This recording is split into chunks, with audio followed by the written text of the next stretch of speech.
Delhi police की crime branch की एक टीम ने डीसीपी संजीव यादव के नेतृत्व में बीते रात में बिहार में 4 वांछित अपराधी जिनकी सूचना सीतामढ़ी पुलिस के जरिए क्राइम ब्रांच को मिली थी, उनके साथ एक बीते रात में इनकाउंटर हुआ है जिसमें चारों लोग इंजर्ड हुए। ये चारों लोग जो वांछित थे बिहार में सीतामढ़ी में, वहाँ पर इन्होंने कई सारे क्राइम में ये लोग इन्वॉल्व थे। इनकी इन्फॉर्मेशन बिहार पुलिस के जरिए आई थी और इनकी बिहार पुलिस की एक टीम भी यहाँ पर दिल्ली में मौजूद थी टीम के साथ में।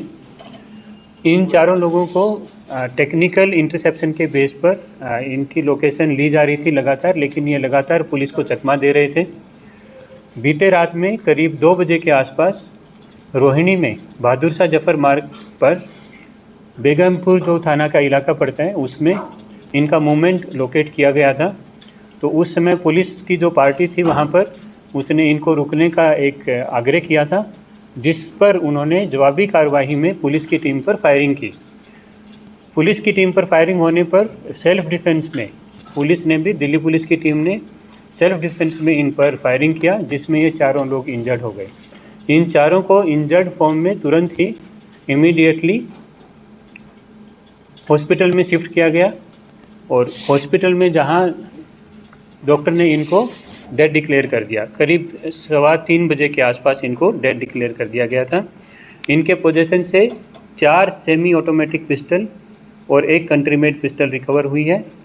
एक बोलेनो कार इनसे रिकवर हुई है और आगे की तफ्तीश इसमें रोहिणी जो थाना ज़िला पड़ता है, इसमें बेगमपुर थाना पड़ता है, रोहिणी ज़िला का जो डीसीपी के नेतृत्व में अभी आगे की तफ्तीश इसमें जारी है और बिहार पुलिस के सीनियर अधिकारियों को भी इसमें इन्फॉर्म कर दिया गया है।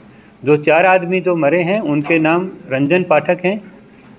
ये पिछले 3 महीने में जो बिहार पुलिस से मिली सूचना के आधार पर पिछले 3 महीने में 5 बड़े ही ड्रेडेड मर्डर के केस वहाँ पर इंसिडेंट हुए हैं, मर्डर और एक्सटॉर्शन के केस हुए हैं। पहला जो मुकदमा बताया गया वो बाजपट्टी थाना है, जिसमें 176 नंबर मुकदमा है। 18 जुलाई का केस बताया गया ये, जिसमें 6 गोली मारकर एक शख्स की वहाँ पर हत्या कर दी गई थी, सुपारी किलिंग थी ये भी। डुमरा थाना में 418 नंबर एक केस है जो 21 अगस्त को इसी साल अंजाम दिया गया। इसमें 5 गोली मारकर एक आदमी की हत्या की गई थी, जिसमें सुपारी किलिंग थी ये भी। एक डुमरा थाने का एक इंसिडेंट था जिसमें 462 नंबर मुकदमा दर्ज हुआ वहाँ पर, उसमें भी 3 गोली मारकर एक आदमी की हत्या की गई थी। इसमें भी सुपारी का ही एंगल सामने आया था। एक चरोत थाना है, इसमें 123 नंबर मुकदमा जो 29 सितंबर को अभी हुआ, उसमें 6 गोली मारकर एक शख्स की हत्या कर दी गई थी। और 5वां एक केस है जो गाड़ा थाना का है, जिसमें 79 नंबर मुकदमा दर्ज हुआ जो अभी लेटेस्ट है 13 अक्टूबर का, जिसमें रंगदारी के लिए पैसे मांगे गए और नहीं देने पर जान से मारने की धमकी भी दी गई थी। ये 5 केस इन्होंने पिछले 3 महीने में ही वहाँ पर बिहार में अंजाम दिए हैं और बिहार में सीतामढ़ी और अगल बगल के इलाकों में इन्होंने दहशत फैलाई थी, जिसकी सूचना बिहार पुलिस से हमें मिली थी। तो कल रात इस हुए एनकाउंटर में इन चारों लोगों की मृत्यु हो गई है, जो सूचना बिहार पुलिस को भी दी गई है और आगे की तफ्तीश इसमें रोहिणी जिला की पुलिस करेगी आगे। दिल्ली में क्या कर रहे थे? क्या यहाँ के किसी पंजाब राजस्थान के किसी गैंग से कोई कनेक्ट? दोबारा से बिहार जाकर कोई बड़ी बात को सुपारी की तरफ? देखिए, अभी तक तो बिहार पुलिस से जो सूचना मिली थी हमें, इन चारों की सूचना मिली थी, इनके जो टेक्निकल इंटरसेप्शन के भी कुछ हमें क्लू मिले थे, उसके बेस पर इनको ढूंढा जा रहा था। इनको पकड़ने की कवायद थी और पकड़ने के दौरान इन्होंने फायरिंग किया पुलिस पार्टी पर। तो जो जवाबी मिनिमम यूज़ ऑफ फोर्स हुआ, जवाबी कार्रवाई जो हुई उसमें इन चारों को इंजर्ड हुए। ये चारों लोग, इनसे अच्छे से बात तो नहीं हो पाई, लेकिन आगे की तफ्तीश जारी है इसमें। जो बात आप बता रहे हैं तो ये बात अभी तफ्तीश का विषय है ये भी।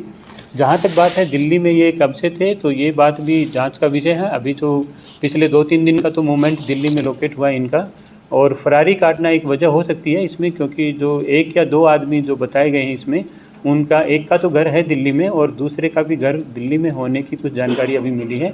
तो ये वजह हो सकती है कि ये वारदात करके यहाँ दिल्ली में फरारी काटने के लिए आए हों। सर जिस बैनर का कारण आया था उसकी नंबर प्लेट फर्जी नजर आ रही थी, क्या गाड़ी चोरी की है? नंबर प्लेट बनना पुलिस को गुमराह करने के लिए था क्या? अभी तक की जानकारी के हिसाब से ये आप सही बता रहे हैं कि गाड़ी का नंबर प्लेट जो था चेंज था वो, तो ये चोरी की गाड़ी होने की बात ही सामने आ रही है अभी, लेकिन इसको भी पुख्ता किया जा रहा है अभी। सर जो दिल्ली का जो आरोपी अमित ठाकुर है, तो इसकी दिल्ली में कोई इन्वॉल्वमेंट रही है तभी क्या? ये अभी जांच का विषय है, इस बारे में पड़ताल कर रहे हैं अभी, क्योंकि इसमें इसका वहाँ पर केस इन्वॉल्वमेंट है, 2 केस का पता चला है इसका, 2 मर्डर केस में ये शामिल था।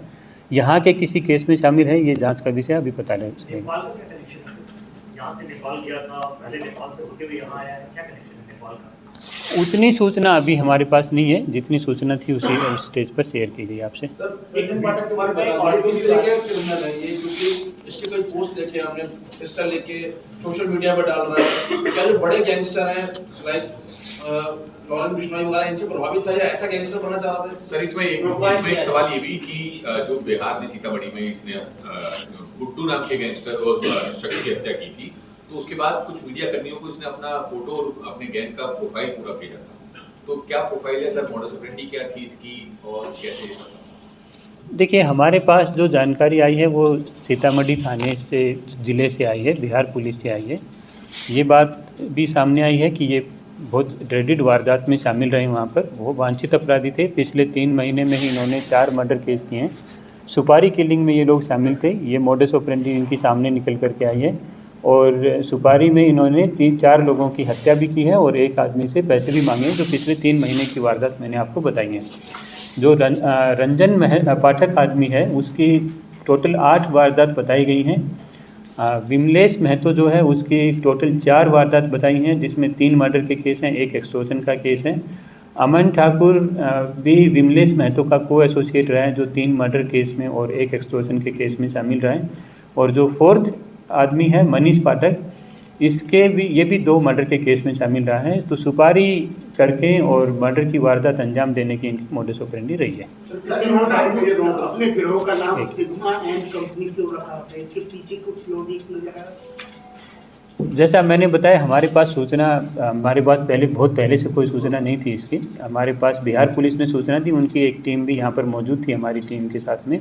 जब कार्रवाई हुआ तब भी उनकी टीम मौजूद थी साथ में। जो इन्फॉर्मेशन अभी तक हमारे पास अवेलेबल है वो हमने शेयर की आपसे। बाकी इनके फुल क्रेडेंशियल के बारे में आपको वहाँ की लोकल पुलिस भी ब्रीफ करेगी। शुरुआत में काफ़ी ज़्यादा फायरिंग हुई है। जो एसेलेंट जो अभी इस केस में वांटेड थे, वांटेड की तरफ से काफ़ी ज़्यादा फायरिंग हुई है। लेकिन ये एक जांच का विषय है जिस पर अभी रोहिणी पुलिस इस पर जांच करेगी पूरा। तो रोहिणी पुलिस अपनी जांच के दौरान इस बारे में किसी कंक्लूजन तक पहुंचेगी कि क्या वारदात में कितना फायरिंग हुआ है। इनसे 4 सेमी ऑटोमेटिक पिस्टल यूज हुए हैं, रिकवर हुए हैं, और 1 कंट्री मेड पिस्टल भी रिकवर हुआ है इनसे। टोटल 5 वेपन रिकवर हुए हैं। Thank you. Thank you.